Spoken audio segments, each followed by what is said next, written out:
DreAllDay.com. If there's any doubt, you are now tuned in to the show where you learn the discipline to show up day after day to do the work, the confidence to put yourself out there boldly and authentically, and the mental toughness to continue showing up, doing the work, putting yourself out there, even when the success you've expected to achieve is yet to be achieved. And on top of all this, you get a huge dose of personal initiative, which is the go-getter energy that moves any one of us, especially yourself, to go and make things happen instead of waiting for things to happen. And we put all this together into one mindset, one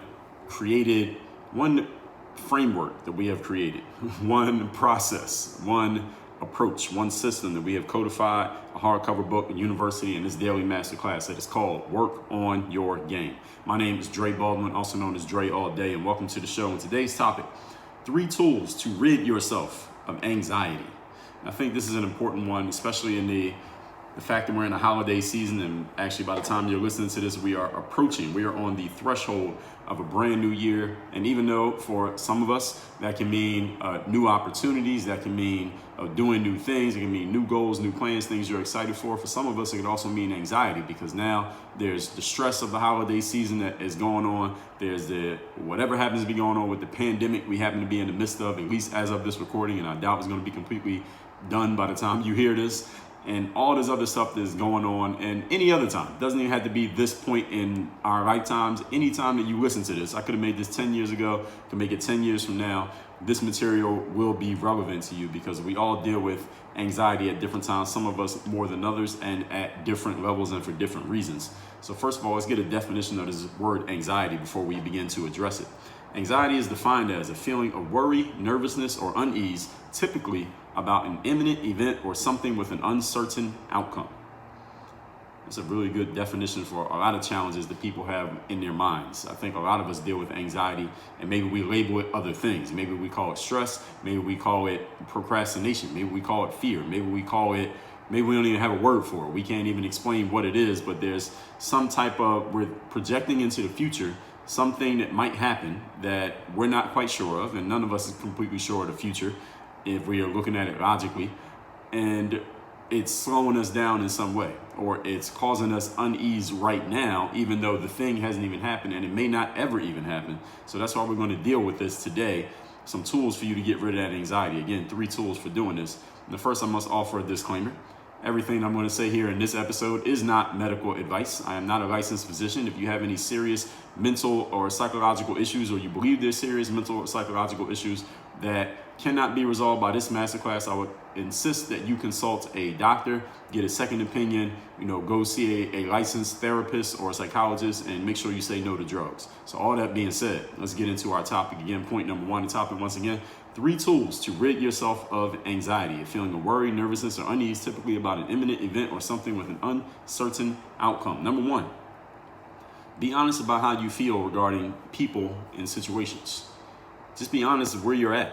Where do you stand in this particular situation? How do you feel about a certain person? Someone has done something that has bothered you.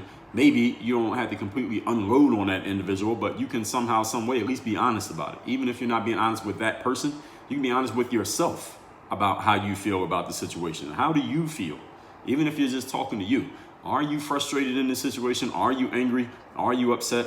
Are you happy about this? I think a lot of what happens in our society these days is many of us just don't feel comfortable with our own feelings, with our own emotions about situations. And again, I'm not talking about comfortable as in telling the world how you feel. I mean comfortable as in telling yourself how you feel. We can't even be honest with ourselves about how we feel about things. We lie to ourselves and tell ourselves that it's okay when it's not okay. Tell ourselves that we're not angry when we are angry. We put a lid on our happiness when we are really excited, and we don't want to express that happiness maybe to ourselves or maybe in front of other people. And we're bottling up this energy. We're bottling up the emotions that we have inside of us. We don't let them out. And if you bottle up anything for long enough and it doesn't just die, then our emotions are not going to die unless we die. Then eventually it's going to be, the avalanche is going to come. Eventually it's going to blow out of the container in which we're trying to hold it. And that container being ourselves and our own minds. And now we are having anxiety attacks and panic attacking ourselves. And maybe we just explode on another person or explode on ourselves simply because we've been trying so hard for so long to bottle up what we're actually feeling because we have not found an outlet for expressing it in some way, shape, or form. Again, I will stress, This is not necessarily about you telling everybody else how you feel, but about just telling yourself how you feel. Just be honest, being honest with you. One source of anxiety, stress, and just general unhappiness for many people, is the fact that we're feeling things, but we're not expressing them, as I just said, because we are conditioned and trained to not share, and not everybody, but depending on where you come from, depending on your gender, the family you come from, the cultural norms and the environments that you're from, we get conditioned and trained to not share our discomfort or our unhappiness, our anger, maybe even our happiness, our frustration, our resentment towards other people and situations, especially the negative energies. It's the positive energies, but also the negative energies nowadays, especially because you'll see people say stuff like, on social media, people say, "Oh, you mad?" and nobody wants to admit that they're mad. Somebody says, "Well, I'm not mad," and then we will like make a joke about somebody being mad but not expressing that they're mad, or we think that they're mad. We're projecting their anger. We're projecting that they're angry, even though they haven't actually said that they are.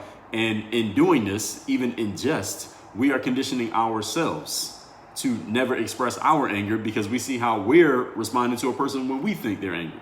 So if you're the type of person to go joke at somebody and say, "Oh, you mad," and laugh at them because you think that they're mad and they're not expressing that they're angry, now what are you doing?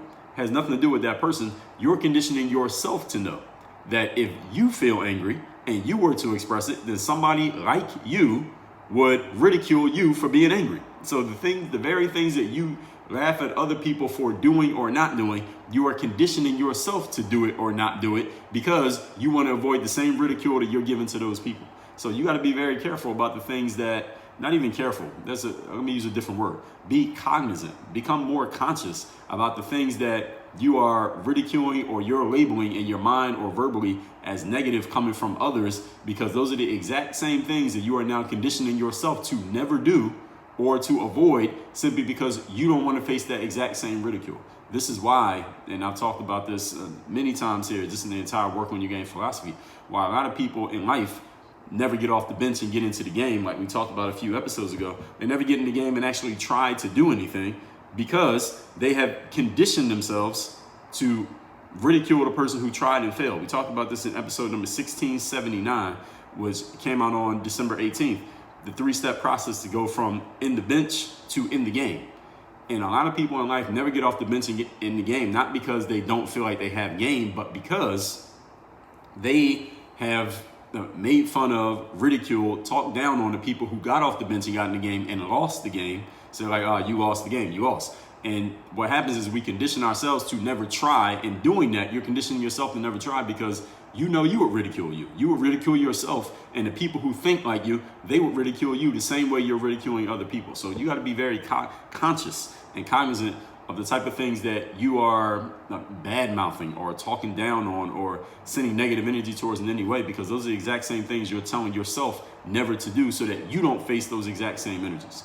So a lot of negative energies that we have, a lot of negative energies that we feel within ourselves, we have been conditioned to not express because we don't want to deal with, whether that's the ridicule from other people, whether it's blowback from other people. If any of you grew up around a parent who might have been very domineering or maybe mentally or physically abusive, and they're the type of person that they were the type of parent that you were not allowed to express any strong emotions. Definitely, definitely not anger, because they could get more angry than you, and maybe they were bigger and stronger than you, so they could hurt you mentally or physically in ways that you couldn't really defend yourself. So you conditioned yourself to never let those energies out. Maybe it was happiness that you were conditioned to never let out because you were around a lot of negative people, and if you expressed happiness, that was the exact opposite of how they were feeling, and they would bring their negative energy, more negative energy on you to counteract your positive energy, because they're not familiar with positive energy. So just the fact that you're expressing it puts them in a negative state, and now you got to face blowback because of that. So a lot of us grow up and learn. We're conditioned to not express certain energies simply because there was a negative result that came from doing so. And now, even though you're not around those same negative influences anymore, you still have the conditioning within you. So it's like you left the neighborhood, but the neighborhood never left you.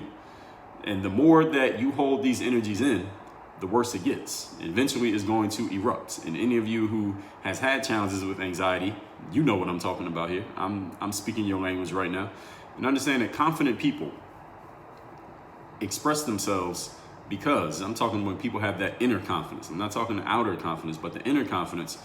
You're comfortable with expressing yourself because you don't have or at least you have rooted out, or you have worked on it. Maybe you're in the process of working on this generalized fear of what would happen if you said a certain thing or expressed a certain emotion that was looked at as wrong by the environment that you are in that moment. Again, it's not wrong in a vacuum. It might be wrong in that environment. So you're around a bunch of negative people feeling happy is the wrong energy to have around those people. You're around a bunch of positive people who always want to look on the bright side of everything, even when things need to be looked at realistically, quote unquote. And sometimes things are just fucked up and needs to be looked at as fucked up, but you're around people who never want to acknowledge that, and you try to acknowledge it. You might get admonished just by the fact that you're pointing out, like, yo, we really need to deal with this situation. We can't just say that it's okay because it's not okay.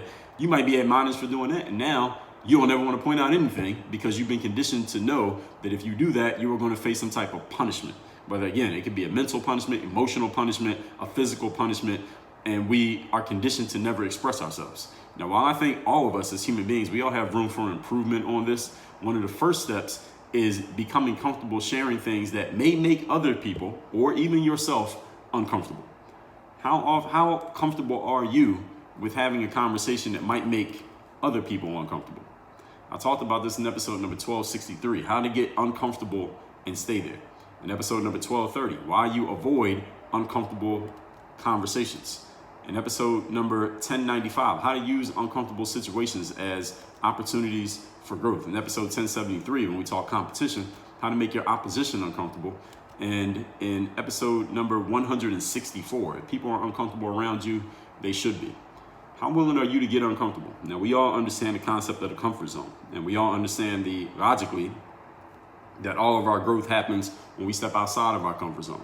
And this matters just as much as it does, physically. For any athletes out there, you understand you have to get uncomfortable physically in order for yourself to grow and develop physically. If you play a sport or you lift weights, it's also the same thing emotionally. It's the same thing mentally. If you're not willing to have an uncomfortable conversation, how are you going to grow in your ability to converse with other people?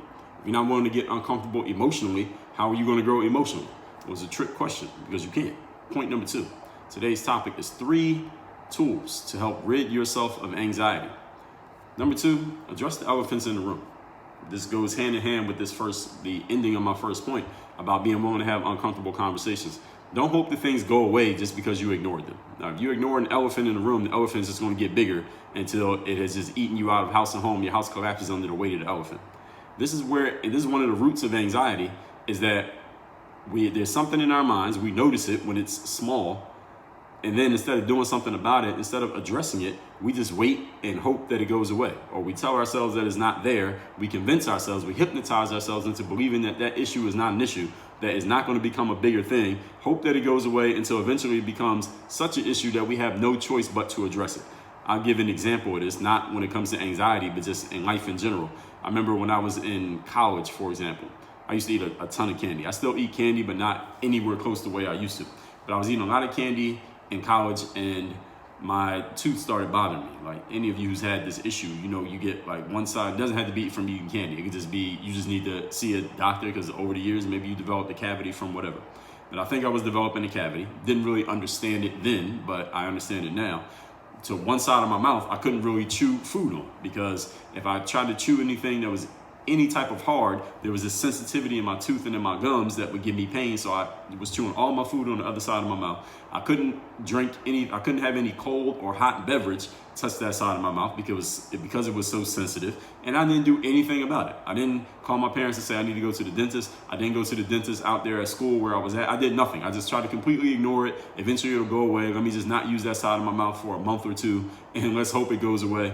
Or maybe I'll just never use that side of my mouth again. It'll be fine. And just ignored it until eventually the pain was so strong that I couldn't even sleep at night because I was having these toothaches, and I eventually had to do something about it. And this is the same thing that happens to us mentally when it comes to anxiety.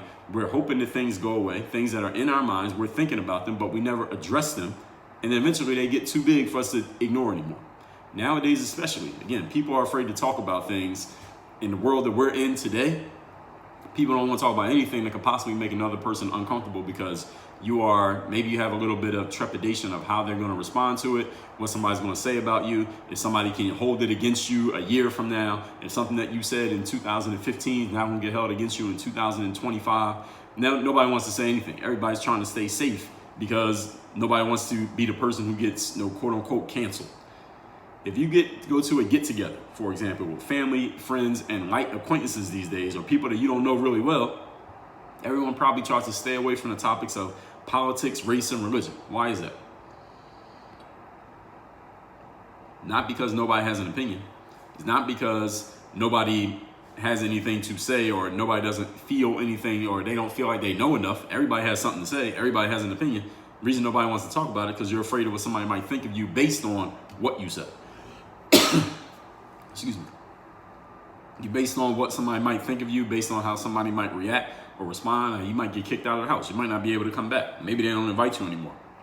It's not necessarily a bad idea, to be honest. Sometimes it's smart to stay quiet and not have a certain discussion on a certain topic, but it's not always worth and is not always worth an energy expenditure. However, in groups especially, people are afraid of addressing the most obvious things happening in a group because our social conditionings that we've undergone since birth, or at least since we've been able to speak, have told us to stay away from anything that could possibly make people uncomfortable or make ourselves uncomfortable, because there may be some kind of blowback or some kind of negative response that comes from it. Now, again, this is definitely depends. It's subjective based on what kind of environment you grew up in. The kind of environment that somebody like myself comes from, there were certain uncomfortable topics that just didn't get addressed. Certain things that just never got talked about, even though they were obviously things. It was a thing, but nobody wanted to talk about it, so it never got addressed. So I grew up into adulthood never addressing these things because nobody ever taught me to talk about it. So these are the things that this can lead to anxiety. I don't think it's created a ton of anxiety within me, but this can definitely lead to anxiety in certain people based on our makeup as human beings, because we all have different wirings. So the point number 2, is be willing to address the elephants in the room. Whatever that thing is that is coming up and you're noticing it, but nobody seems to be talking about it, can you have the courage? This is a question. Can you have the courage to be the person who speaks up and actually talks about it when everybody else is seeing the big elephant right there in the middle of the room, but everybody's acting like the elephant is not there? Point number 3.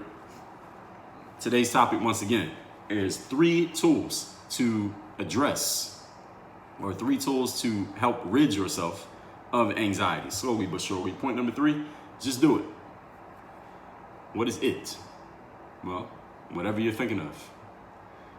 What happens with anxiety, again, looking at the definition of anxiety, is a feeling of worry, a feeling of trepidation about something that might happen in the future. Time traveling, as we say. You're time traveling into the future of something that might happen and apparently might not go the way that you want it to go. So you're robbing yourself of the pleasure of this moment by feeling negative about a future thing that hasn't even occurred yet. So how about you just do it right now? So now you don't have to worry about it happening in the future because it's happening now. You brought it from the future to the present. You've shortened the time frame, and now you don't have to feel worried about it because now you're seeing exactly what's happening. You could deal with it as it is. Anxiety is a form of time traveling, thinking about what might occur. So if you would just do it or say it right now, you eliminate the need to think about the future because now it has become the present. The problem is completely solved. Even if whatever that thing is a negative thing, even if you're feeling anxiety because you know you had to say something to somebody and they're going to feel upset about it. You got to fire one of your employees and you know they're going to be mad. Well, instead of worrying about it from now until next week, and now you got 7 days that you lost, 7 days of happiness that you just robbed yourself of because you've been worrying about it for 7 days. How about you just fire them now? So now you can at least get your 7 days back. And if they're going to blow up and be angry at you, at least you can deal with the anger now instead of time traveling and thinking about what the anger is going to be like for 7 days. So you might as well just get it over with now. If the negative thing is going to happen, you might as well have it happen as soon as possible. So again, you don't have this period between now and the thing actually happening where you can't be happy because you got this anxiety hanging over your head the entire time. If it's going to rain, just rain on me now. All right, don't tell me it's going to rain in a week and now I got to worry about the rain all week. Just let's get it over with. Let's just do it right now. So sometimes in life, instead of that time traveling, you can't time travel into you can time travel into the past. You can think about it. You can't do anything about it. And you really can't time travel into the future, but a lot of people do it. This is what anxiety is. Thinking about regret is time traveling into the past, and anxiety is time traveling into the future. When, as we all know, the only thing we actually have is the present. You don't even know if you're going to make it to the future. And the things that you're anxious about possibly happening in the future, many of them never even occur. I believe it was Mark Twain who is credited as saying, and I'm paraphrasing, I've had many a great I've had many terrible things happen to me, or many terrible things that I thought were going to happen to me. Most of them never occurred. Again, that's a very, very rough paraphrasing of whatever that quote is. You can look that up on your own. All that being said, let's recap today's class, which is 3 tools to help you get rid of anxiety. Definition of anxiety, once again: a feeling of worry, nervousness, or unease, typically about an imminent event or something with an uncertain outcome. This is not medical advice. Again, see a licensed physician if you have any serious psychological problems or you think you might have some. Point number 1, be honest about how you feel regarding people and situations. Just honest with yourself before you even need to be honest with anybody else. One source of anxiety, stress, and general unhappiness is the fact that we feel feelings, never express them. They start bubbling up inside of us, then they start molding and they start rotting, and now that's all happening inside of our bodies because we're not letting them out. You got to let those feelings and energies out somehow, some way. Point number 2, address the elephants in the room. Don't hope that they go away because you ignored them. That's why you're anxious right now. You're waiting and hoping that things go away, and if you just wait for them to go away, they're probably not going to go away. It's like having a cavity in your teeth. You hope that thing's going to go away, and it doesn't, and now it becomes a bigger and bigger problem, and maybe you got to get the tooth completely removed, and it costs you more money at the dentist and more pain, and you got to get the local anesthesia and all these problems. Don't ask me how I know about that. Point number 3, just do it. What is it? Whatever it is you're thinking about. Anxiety is a form of time traveling. You're thinking about what might occur in the future, so just do it right now. So now you shorten that time frame. You have it happen right now, so even if it's a negative thing, at least you can get it over with instead of robbing yourself of the happiness between now and the time of the thing that you were feeling anxious about. If you get your ass kicked now instead of getting your ass kicked in a week, and you got to spend a whole week worrying about getting your ass kicked. Just reduce the worry and just take the ass whooping right now if it's going to happen. So your problem is completely solved by just doing it now. Become a person of action. Develop that action bias, like we talked about in episode number 1199, developing an action bias. Do things right now that'll rid you of anxiety because you have no future to worry about. You're dealing with it right now in the present.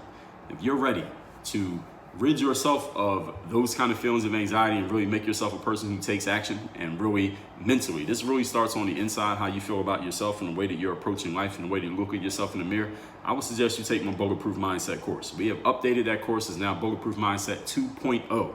This is the new version of Bulletproof Mindset, 12-module course, all updated material, and it is available exclusively in Work On Your Game University. So you can get access to that by going to workonyourgameuniversity.com. That's the Bulletproof Mindset course. You get immediate access to the full course as soon as you join in that membership at the season level and above. Work on your game.